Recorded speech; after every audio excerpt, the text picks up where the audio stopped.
Hey there guys, and welcome back to Pokemon Yellow. Man, it's been a while since the last episode. I have been absolutely swamped, and I wasn't really feeling it all that much either, to be honest. But you guys have been clamoring for episode 6, so here you go. Start things off right with a battle against good old buddy Daniel, aka Prince Boo 21 for the recent viewers who don't know who that's supposed to reference. It's an old friend of mine, back from the good old days on YouTube, and I noticed that I recently overtook him in a number of subscribers, so that's pretty cool, I guess. Anyway, going up against Daniel here. Bulbasaur can't really beat the Spearow, so let's just get Nidoking in here. I guess I could have gone for Pikachu as well, but Pikachu's kind of frail, and he doesn't really take the normal attacks very well. And Nidoking just curb stomps everything, so let's just use our big purple spiky monster. Sandshrew. Well, I do plan on switching Bulbasaur in just so he can get experience. But he doesn't have any damaging grass-type attacks yet, so he can't fight this battle himself. So back out to Nidoking, even though Nidoking is weak to ground. But Sandshrew is not likely to know any damaging ground-type attacks. I mean, what damaging ground-type attacks are there even in this generation? I think you have Dig, you have Earthquake, and that's probably about it. I guess Fissure could also count, but damaging, well, it is pretty much a one-hit KO, so pretty sure those are the only ones in this generation. So, not a lot for me to worry about right now, because both Dig and Earthquake are too powerful to be known by a level 15 freaking Sandshrew. Also, this sand attack, man, is really bumming me out. Bloody hell. There we go, finally. That took a lot longer than I wanted it to. Thank goodness for Water Gun, though. Bulbasaur level 11. And we have a Rattata next. Alright, let's get Nidoking out of there because his accuracy is at like -4 or something. Not gonna keep him in there for much longer. Bulbasaur. Still probably can't fight his own battles at this point, so let's get Nidoking right back in. Man, Nidoking I think is getting pretty over-leveled. Double kick. Yes, let's kick this teeny tiny mouse, my giant spiky dragon monster thing. Man, I feel sorry for that Rattata. And lastly we have Eevee. Well, Bulbasaur again because experience. Also, his Spearow is higher leveled than his Eevee. What is up with that? Usually, when you fight the rival, their starter is their highest level Pokemon, but apparently not in this case. Tail Whip. Wait, Tail Whip can miss? That's weird. Yeah, whatever, double kick, critical hit, very nice Nidoking. I don't think that critical hit even mattered, but still, it's something. Level 12, very nice. Still not learning Vine Whip. Nidoking level 20. And Pikachu still hasn't made a single appearance in this episode. At least not in battles. Hey, guess what? I went to Bill's and got him to show me his rare Pokemon. Oh boy. That added a lot of pages to my Pokedex. Even though when you go there you can only see like the 3 evolved forms of Eevee, so it added what, 3 pages at most, out of 151. Yeah, that's a lot of pages there, Daniel. Smell you later. What the hell kind of way to say goodbye is that? Like, see you later? Okay, that makes sense.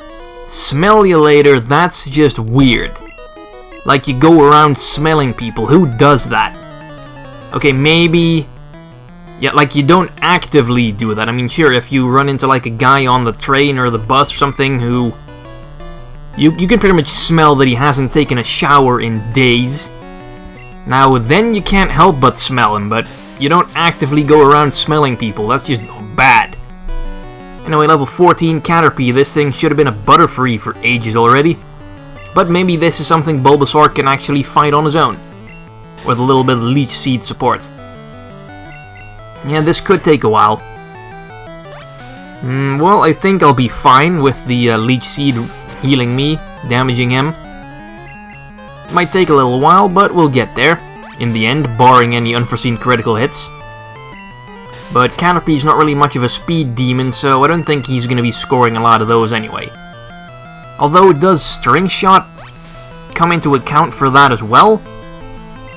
I don't actually remember how they calculate the critical hit rate in this game. I know it has something to do with the higher your speed is, the higher your critical hit rate is. But I don't know if your opponent's speed factors into that as well. Like, if you are way faster than your opponent, then your critical hit rate is going to be through the roof. I don't know if that's the case or not. Because if that is the case, then the String Shots could actually be helping him out. Anyway, Leech Seed the Weedle, and let's keep this up. Poison Sting, not very effective. Yeah, that's kinda weird. Those messages, they are not entirely correct the entire time, I believe. Either that or they changed some of the resistances and stuff in later generations, because I'm pretty sure Charizard is actually weak to ice in Generation 1. Like, if you hit it with an Ice Beam or something, it says it's super effective. Although I think that the thing kinda worked with, if it's super effective against one of the two types, it'll give you that message.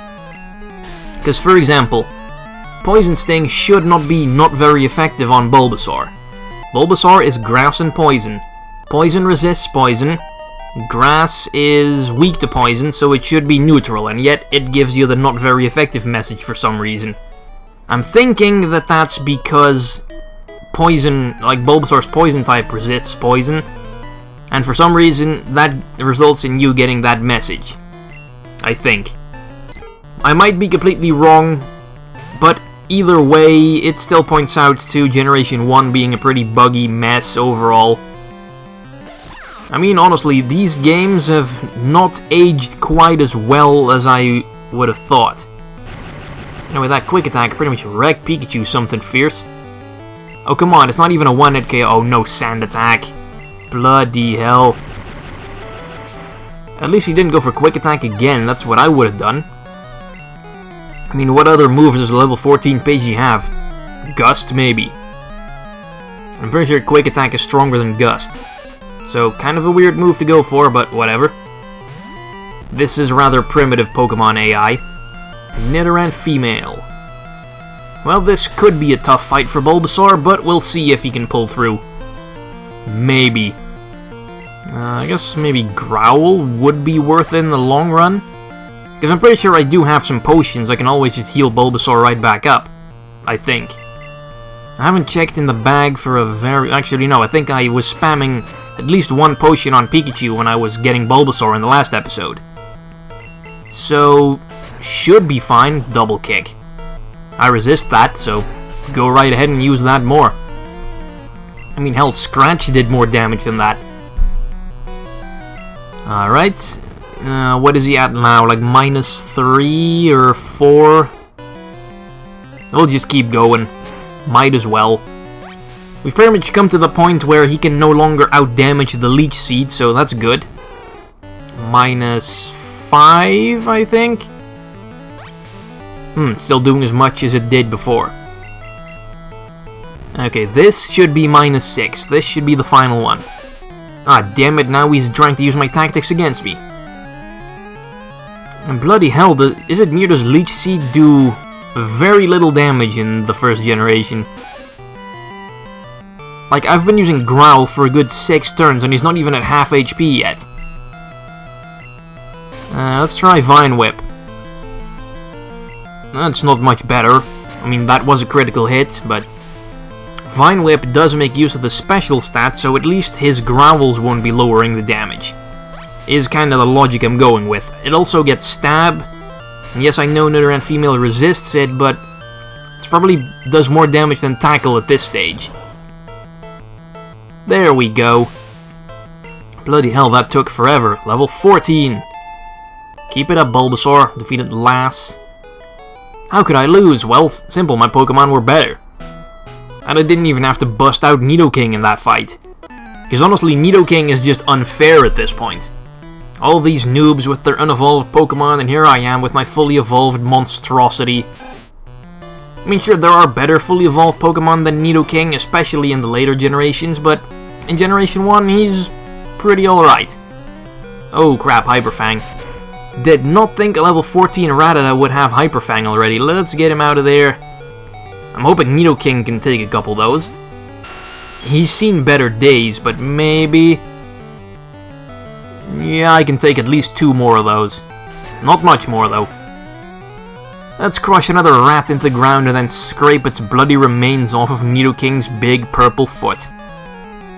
Ekans. Okay, here we go. Some rap shenanigans. I'm betting Horn Attack. Poke that snake. Ah, almost. At least he didn't go for rap, thank goodness. Water Gun. Let's hose him down. I don't know why, but picturing a Nidoking using Water Gun just seems really funny to me. I don't know why. I don't think we've ever seen, like in the anime, we've never seen a non-water type use Water Gun, I believe. I mean, for water types it kind of makes sense because they can apparently conjure up all that water, but for non-water types it's just kind of silly. I remember back in Generation 2, I think, when Phanpy and Donphan could get Water Gun as like an egg move. That would be weird. I kinda wonder why they removed that. I mean, sure, it's not a move you want to use on your Donphan ever, but it's funny, at least. I mean, that's gotta be worth something. Also, why have I not gone back to the Pokemon Center yet? Because I don't think Pikachu can come in on anything this Pidgey does at this point. Quick Attack.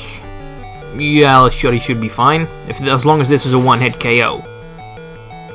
I should be able to take at least 1 more Quick Attack. And bloody hell. Oh, and now he doesn't use Quick Attack for some reason. Again, what better option does this Pidgey have? I swear this AI is just downright retarded sometimes. Alright, Horn Attack. We might end up losing Nidoking here. Or not. Works for me. Oh, Nidoking. Ooh, nice critical hit. Although I would have preferred it if you got that the first time around. Ah, Nidoking, you're just stomping everything. Okay, now I will talk to Pikachu first. Who's pretty pleased with himself. Or maybe with our recent success in battling. To which he has not contributed very much in this episode. It's pretty much been the Bulbasaur and Nidoking show so far. Although Pikachu will get more usage eventually, I guess. I mean, the next gym is water type, so he ought to see some use there. Along with Bulbasaur, who hopefully will be Ivysaur by that point. I mean, it'd be pretty weird if he wasn't Ivysaur at that point. I mean, he's already at, what, level 14 right now? Pretty damn close to evolving. Hell, maybe he'll even evolve before we reach the end of that bridge. No, actually, no. I kind of doubt that, but he'll definitely evolve before we reach Bill's house. For sure. Alright, we beat you, we beat you, we beat you. Did we beat her? Yeah, we did. Okay, last guy. Oh no, the other guy up there. I'll stomp you. I think there's only one thing that's gonna be doing some stomping here, sir, and that would be my Nidoking. With your damn Mankey. Level 18, ooh, that could be a fierce opponent. For Bulbasaur and Pikachu, not so much for Nidoking. Yeah, that works for him. Oh yeah, it's a normal move in this generation. Keep forgetting that. Kinda makes me wonder why they never bothered changing Mega Punch and Mega Kick to fighting type moves. I mean, all the other punching and kicking moves are like fighting type moves, except for Fire Punch, Ice Punch, that sort of stuff. But why not Mega Punch and Mega Kick? And of course he gets a critical hit. God damn it. Okay, Pikachu. Could be risky, but should KO him. Nice, Pikachu. Excellent. Although now I think I gotta go back and heal freaking Bulbasaur up again. God damn it. That's another good 30 seconds. Oh well. Freaking Karate Chomp, man. I mean, has that always had a high critical hit rate? I think it did, actually. I don't know, it's just kind of one of those moves you never ever see, because what Pokemon can learn bloody Karate Chomp? I mean, Mankey can, and I think Machop as well. And other than that, I think it's pretty much just Sawk. You know, that blue karate robe wearing weirdo introduced in Generation 5. Other than those, I don't think there's all that many Pokemon that can even learn Karate Chop to begin with. Anyway, gotta go back up and beat the last guy so we can finally get that prize they promised us.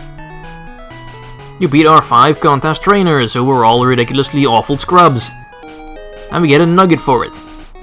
Well, there are worse prizes. We have to join Team Rocket. What? It's evil using Pokemon. Oh man, I really just don't really like those kinds of villains, you know, the ones that are like, oh, we're evil. They're always making a point about how evil they are. It's like the best kind of villain, in my opinion, is kind of one that doesn't acknowledge that he's evil all the time. I mean, sure, he might do terrible things, but pretty much he's not like rubbing it in the protagonist's face, like, ooh, I'm gonna kill your family because I'm so evil. No, a good villain would probably just kill the hero's family just for the heck of it, or to kind of just like intimidate the hero or something, not to gloat over it. That's just horrible. But yeah, Team Rocket isn't really one of the best villainous organizations in video game history, to be honest. Zubat, let's just zap this thing real quick. And then we're probably gonna end it off fairly soon after this fight, because you're level 18. Very nice. Still no new moves. Alright, you're good. Yes, I am good, and good beats evil. You could become a top leader in Team Rocket. You know, I think most crime empires wouldn't really go around hiring 10-year-old kids. Except for, you know, ISIS. Anyway, if you talk to this guy, he will give you a Charmander, and I will gladly take it off his hands because I don't have a fire type yet. And it's not like there's any other good fire types in this generation, so might as well. Welcome to the team, Charmander. Scratch, Growl, Ember. Well, at least he knows a damaging fire move as opposed to freaking Bulbasaur with his Leech Seed. What is this? TM45. Something good? Something bad? Thunder Wave. Well, that's a bit of both. Well, I'm not gonna... Pikachu knows Thunder Wave already. See you guys in the next episode.